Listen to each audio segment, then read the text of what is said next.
नमस्कार दोस्तों। आज आपको इस वीडियो के अंदर बताऊंगा कि माइक्रोसॉफ्ट ऑफिस हम इंस्टॉल करते हैं तो वो होता नहीं है बहुत सारी विंडोज़ के अंदर।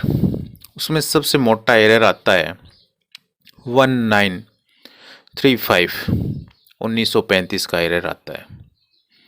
तो इस एरर का क्या सॉल्यूशन है उसकी कुछ स्टेप मैं बताऊंगा। बाकी ये एरर आज मेरे सामने सुबह से आया हुआ है और 6 बज गए, यानी लगभग 7-8 घंटे हो गए। ये ट्रिक्स यही हैं, इसके अलावा कोई ट्रिक नहीं है। लेकिन कुछ सिस्टम के अंदर तो ये तुरंत ले लेंगी ट्रिक, लेकिन कुछ सिस्टम में टाइम लग सकता है।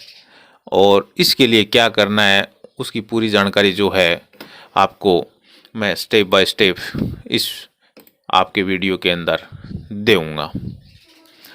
सबसे पहला काम तो क्या करना है, आपको सिस्टम को रीस्टार्ट कर लेना है, ठीक है। और रीस्टार्ट करने से पहले भी एक काम कर लेना, जितनी भी कुकीज़, हिस्ट्री, टेम्परेरी जितनी भी फाइलें हैं वो सारी की सारी क्लीन कर देनी है। उसके बाद आपको सिस्टम रीस्टार्ट कर देना है। रीस्टार्ट करने के तुरंत बाद सिस्टम स्टार्ट होता है। और हो सके तो आपके सिस्टम में एंटीवायरस यदि कोई फ्री ट्रायल वर्जन है या फ्री वाला है तो उसको अनइंस्टॉल करना है। रीस्टार्ट करने के बाद अनइंस्टॉल कर देना है। और यदि कोई लाइसेंस वाला एंटीवायरस आपने ले रखा है तो उसको टेम्परेरी ऑफ कर देना है। दूसरी स्टेप हो गई। उसके बाद आपका जो MS ऑफिस है उस पर डबल क्लिक नहीं करना है, इस बात की ध्यान रखना।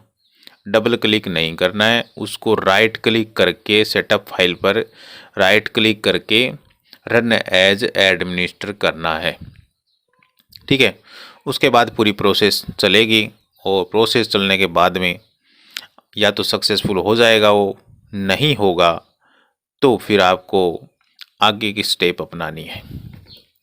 आगे की स्टेप क्या रहेगी, आगे एरर आता है तो आपको क्या करना है, नेट फ्रेमवर्क .NET फ्रेमवर्क जो है उसको अपडेट करना है।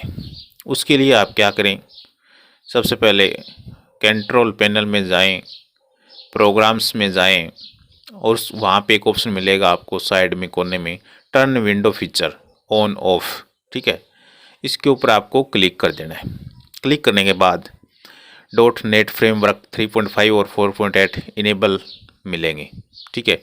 इनेबल या डिसेबल जो भी है आपको आपके सिस्टम के आधार पर उसको मिलेंगे। यदि वो डिसेबल हैं तो उनको इनेबल करना है, ठीक है। इनेबल करने के बाद सिस्टम को रीस्टार्ट करना है। रीस्टार्ट करने के बाद भी आप दोबारा से जब माइक्रोसॉफ्ट ऑफिस डालोगे तो वो सक्सेसफुल हो जाएगा तो अच्छी बात है, नहीं होता है तो वापस .NET फ्रेमवर्क जो है उसको ऑफ करके दोनों टिक मार्क करना है, 3.5 और 4.8 ऑफ करके वापस सिस्टम को रीस्टार्ट करना है, ठीक है। रीस्टार्ट करने के बाद फिर से वापस उसको इनेबल करके और इंस्टॉल करवाना है। और फिर आपको सिस्टम वापस रीस्टार्ट करना है और उसके बाद MS ऑफिस को इंस्टॉल करवाना है, राइट क्लिक करके रन एज एडमिनिस्टर करके। ये करने के बाद शायद आपका 100% क्या 90% चांस बनते हैं कि आपका सक्सेसफुल हो जाएगा। नहीं होता है तो फिर आपको विंडो को अपडेट करना पड़ेगा। इसके लिए आपको सेटिंग्स में जाना है, विंडो अपडेट क्लिक करना है और वहाँ जितने भी पेंडिंग विंडोज़ अपडेट हैं उन सब को इंस्टॉल करना है। इंस्टॉल करने के बाद आप सिस्टम को रीस्टार्ट करेंगे और रीस्टार्ट करने के बाद दोबारा से आपको MS ऑफिस इंस्टॉल करना है। ऐसा करने के बाद यदि सक्सेस हो जाता है तो ठीक है, नहीं होता है तो फिर आगे की स्टेप आपको अपनानी पड़ेगी, जिसके लिए आपको CMD कमांड का उपयोग करना है और SFC स्पेस बैकस्लैश और स्कैन नाउ लिख करके इंटर दबा देना है। आपका सिस्टम स्कैन होगा। स्कैन होने के बाद आपको फिर एक आगे का कमांड और देना है, DISM स्पेस फिर बैकस्लैश ऑनलाइन फिर स्पेस फिर backslash, clean up dash image, फिर स्पेस, फिर बैकस्लैश और RESTORHEALTH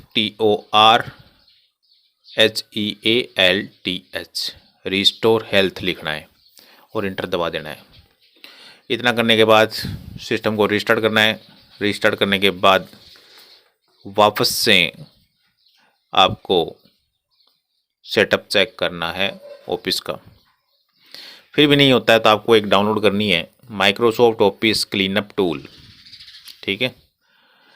ये डाउनलोड करने के बाद आपको उसे रन करवाना है और रन करवाने के बाद पूरा कंप्लीट अनइंस्टॉल करना है और फिर फ्रेश इंस्टॉल करना है, ठीक है।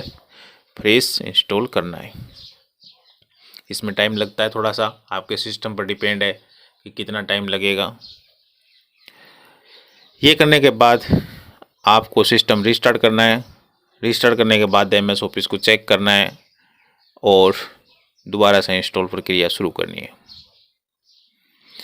इतना करने के बाद सक्सेस हो जाता है तो ठीक है, नहीं होता है तो फिर आपको आगे की स्टेप लेनी है। सर्विस में जाना है।